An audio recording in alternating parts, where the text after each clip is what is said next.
Well, there you go. Look, there's my screen. Hopefully that's popped up for everybody. A Yeah, big all hello good. to everybody. I'm Al Kingsley. Lots of familiar faces and plenty of new ones. So hello to everybody that I don't know. But it's great to have an opportunity to share with you all today. And it's a topic I've talked about before. We want to talk about global edtech, but really recognizing with the changes that have happened recently, how now more than ever a digital strategy is really relevant, and it pulls together lots of the strands you've heard today.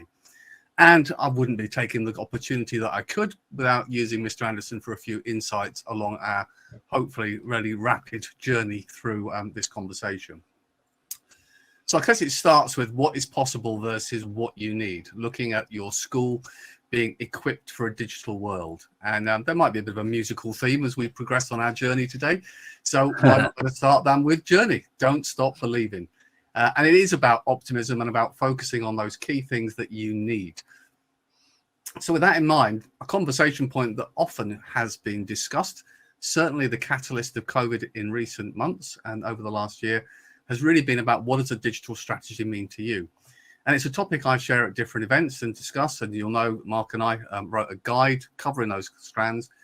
But there's a kind of a summary of all the different terms that kind of get encapsulated when we talk with school leaders and with staff, and across the board, we get that mix of it being innovative and exciting and looking forward to it and building on comms.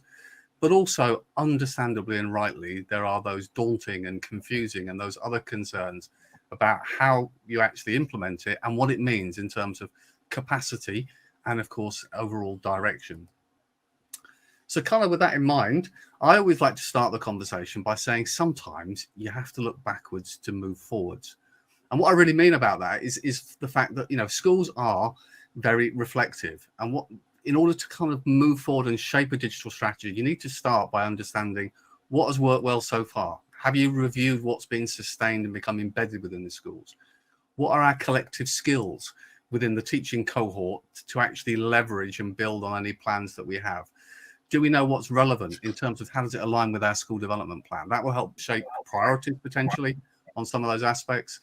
So very much a case of start by knowing what's worked well already, what's effective and embedded, and then we can build on that.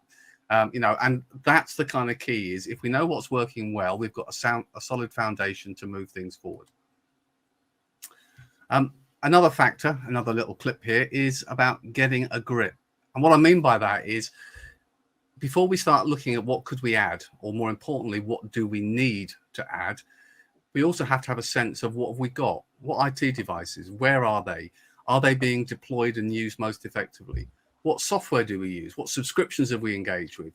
And of course, that really key one that's been raised both within the school and our connectivity to our students is about our infrastructure, that sense of not building on poor foundations. So ironically, the more we know what we've got, the better equipped we are to think about what we need to build on and move forwards. So with that in mind, following our little journey, the mantra in our little musical theme here is that we need to stop, collaborate and listen. And where does our collaboration start? Well, surprise, surprise. At the heart of the conversation about our digital strategy is teachers and students. And around that, we of course need that input from the senior leadership and that alignment with our school's vision and our development plan. We need our network manager and IT team to be part of the conversation to make sure the things we want to achieve, albeit long-term, aren't a surprise to them and we have the infrastructure.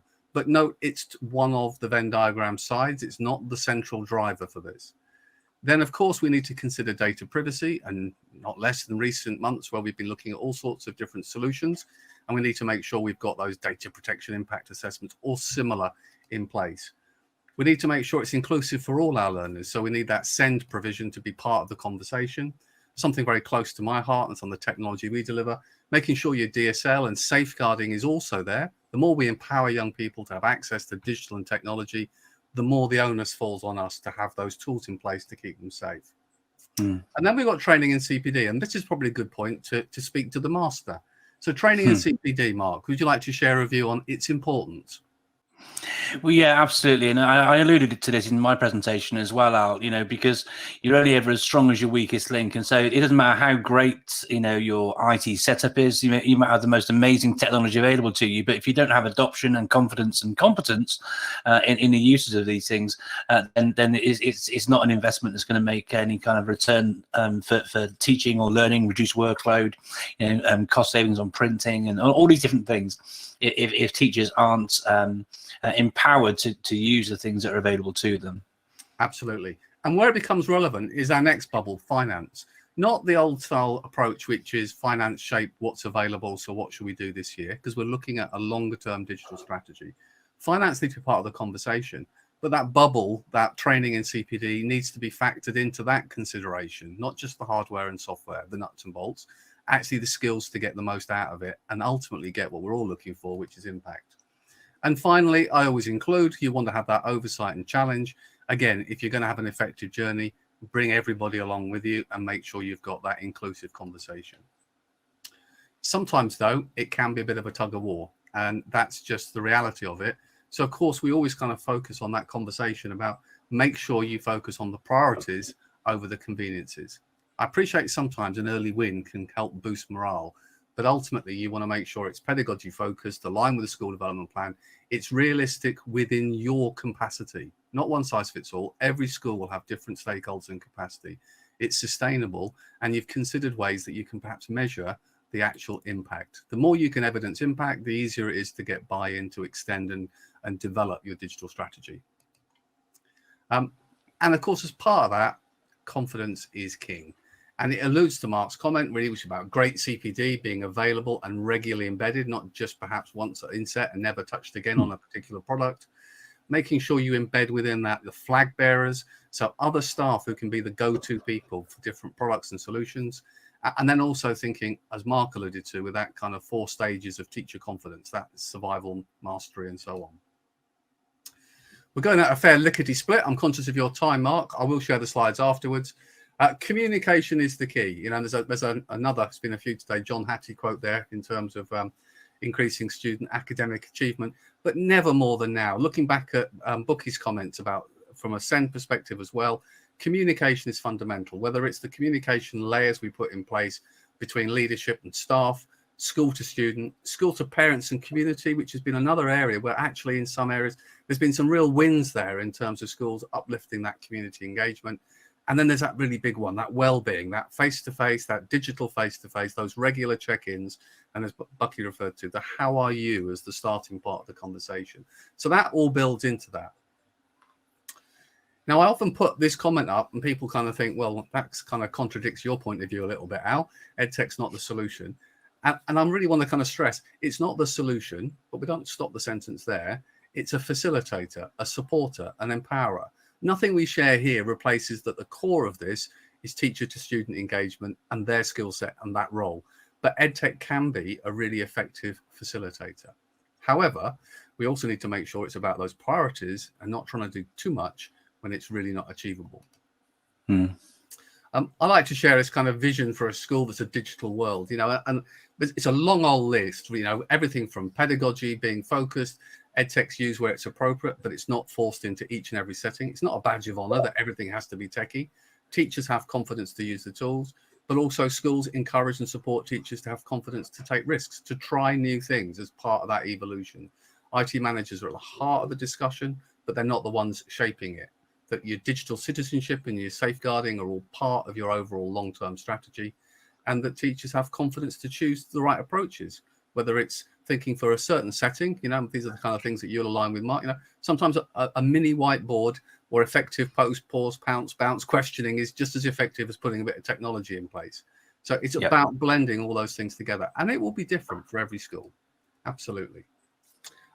You may have heard this phrase before from somebody who's not that million miles away, but I think it's really important. It ain't what you do, it's the way that you do it. That real focus on sometimes we need to kind of make sure we reflect on the implementation of a small number of things rather than trying to do lots of things.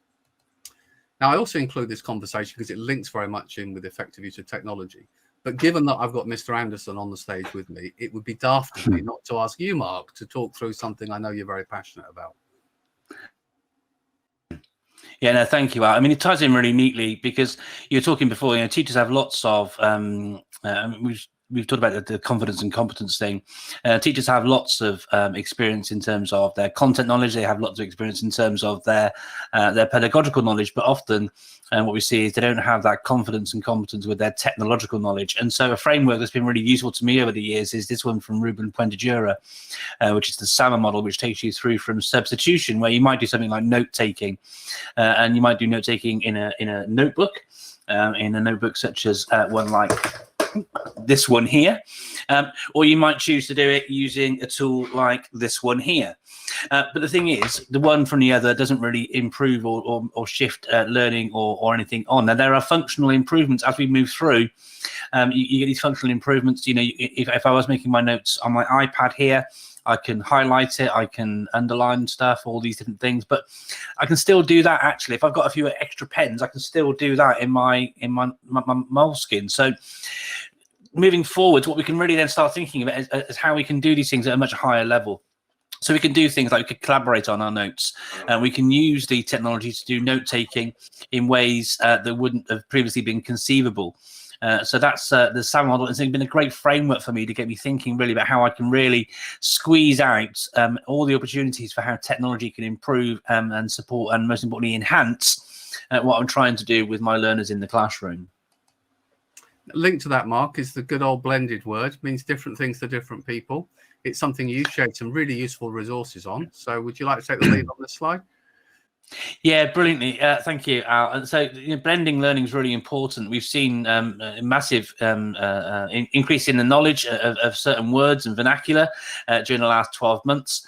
Certainly terms like asynchronous, and this is where you will work in a more sort of project-based learning kind of way, almost self-directed learning, where students will go and collect the work when and do work when it's appropriate and they're available. It's good for supporting some things. There are advantages to asynchronous approaches, and you can see those on the screen right there. But equally, on the flip side, when you look at synchronous, which is sort of a replication of what you're doing on your average school day under normal circumstances, students moving from one lesson to the next, down a corridor, the rest of it, you'll see the advantages and disadvantages here of those two things as well. And clearly, what we found during the course of the pandemic is that it's not a one-size-fits-all approach. You have to have all asynchronous or all synchronous. What we found in schools around the world is, over the course of the last 12 months, when you start to think carefully about blending those two approaches, that's where you're likely to see more success. So a polar approach is unlikely to be successful, but a mixture of these two approaches kind of benefits for all.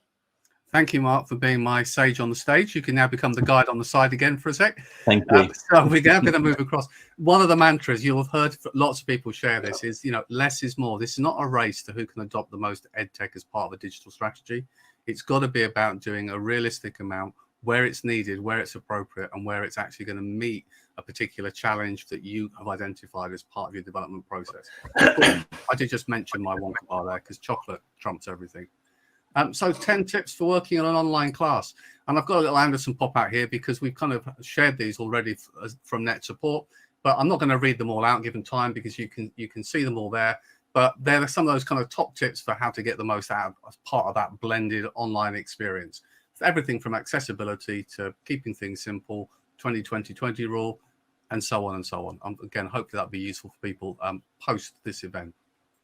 So one of the things is we take all those kind of concepts and how do we build them together? Well, within the two multi-academy trusts that I'm chair of, we've kind of broken those down, and we're not unique in this. We've kind of looked and learned from all those other brilliant examples out there.